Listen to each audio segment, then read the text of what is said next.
Hey, welcome to EPN. My name is Victor Lucas, and we bring you the latest in everything cool every single day. Today's episode is dedicated to Link to the Past. He says our production value and presentation is top-notch. Thank you so much, Link to the Past. This is your rundown. If you can hack the Switch, Nintendo wants to give you some money. The gaming giant has launched a bounty program asking hackers to help identify security vulnerabilities in the new game system. Anyone who finds a way to pirate games, cheat, or disseminate inappropriate content to children on the Switch can inform Nintendo and get a reward ranging anywhere from $100 to $20,000, depending on how serious the vulnerability is. I guess if you find one, you can always exploit it yourself and skip informing Nintendo, but this way seems much more honest. At the time we're filming this, 3 previously unknown security vulnerabilities have already been identified and fixed, although Nintendo hasn't said exactly what they were for obvious reasons. Nintendo is holding the Switch bounty through the website HackerOne, which was set up as a way for companies to reach out to nice white hat hackers. This follows several high-profile security hacks of the last big Nintendo system, the 3DS, so Nintendo's hoping that recruiting help from the hacker community will make the Switch a much more secure system. If you want to hack the Switch, you'll first have to get your hands on one. It's still pretty hard to find, with stores selling out as soon as they get new stock. Hopefully Nintendo will increase their manufacturing output and get enough systems in stores to meet the demand. Bothan spies have gotten a hold of the new Star Wars Battlefront game a little ahead of schedule. The upcoming Star Wars Battlefront 2 wasn't supposed to be unveiled until the annual Star Wars Celebration event in Orlando this weekend, but a short ad for the game has already surfaced online. It confirms that the game will span multiple eras in the Star Wars saga, ranging from at least the prequels to The Force Awakens, with new playable characters like Yoda, Darth Maul, Rey, and Kylo Ren. The trailer also indicates the characters from the upcoming film Episode 8, The Last Jedi, will also be available, but only as a pre-order bonus. As promised, it looks like the new game will also introduce a single-player story campaign focusing on a female Imperial soldier who survives the death of the Emperor after Return of the Jedi. She may not be the only main character.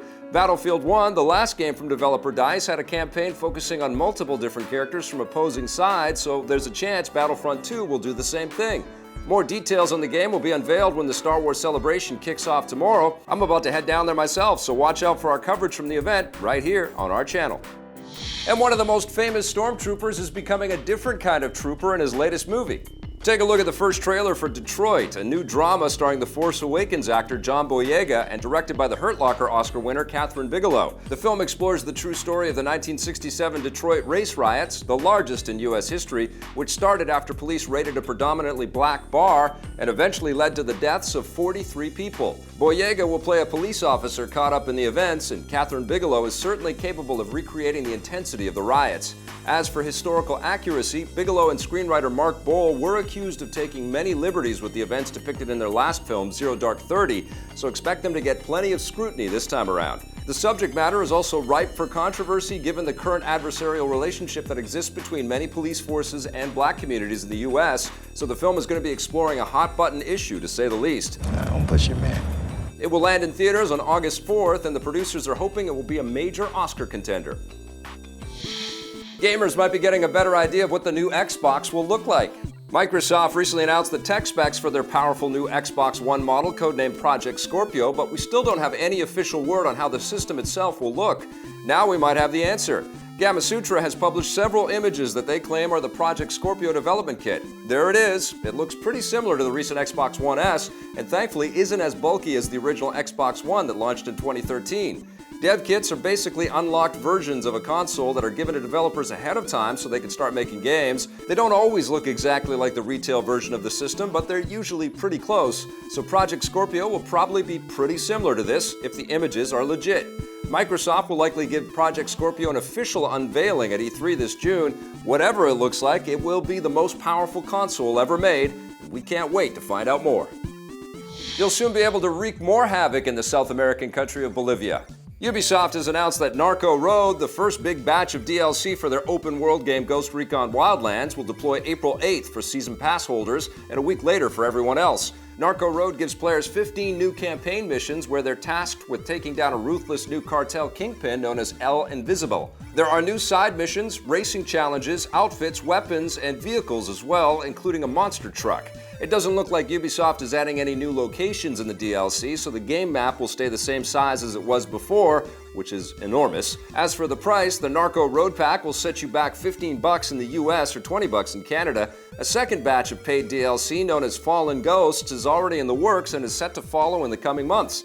For those of you who don't want to shell out any more money, Ubisoft is also working on a new PvP mode which will be free. Expect that in the next few months as well. It looks like the Yakuza series is going to keep taking its time in the long journey to the West. Sega has announced that Yakuza Kiwami, the current-gen remake of the original Yakuza game, will finally hit North America and Europe on August 29th, a year and a half after it debuted in Japan. The remake obviously looks and sounds a lot better than the PS2 original. It also includes extra cutscenes that flesh out some of the storylines and character motivations. Hopefully it will be worth the wait. The latest game, Yakuza 6, launched in Japan in December but isn't expected to be released here until 2018. You don't need to pray if you want to prey on the new Prey game a little early. Bethesda and Arcane Studios will release an hour-long demo of the new sci-fi shooter on April 27th, a week before the full version arrives. This will be a free demo available to everyone on the PC, PS4, and Xbox One, so you won't need to pre-order the game or do anything else. Prey thrusts players into the role of a human battling aliens aboard a futuristic space station and blends first-person action with RPG elements similar to Arcane's Dishonored series. The game is a reimagining of the 2006 Prey game and isn't related to the troubled Prey 2, which was stuck in development hell before being canceled by Bethesda a few years ago. You can learn more about the new Prey by watching our interview with director Rafael Colantonio in the link below this video. The final version of the game arrives on May 5th.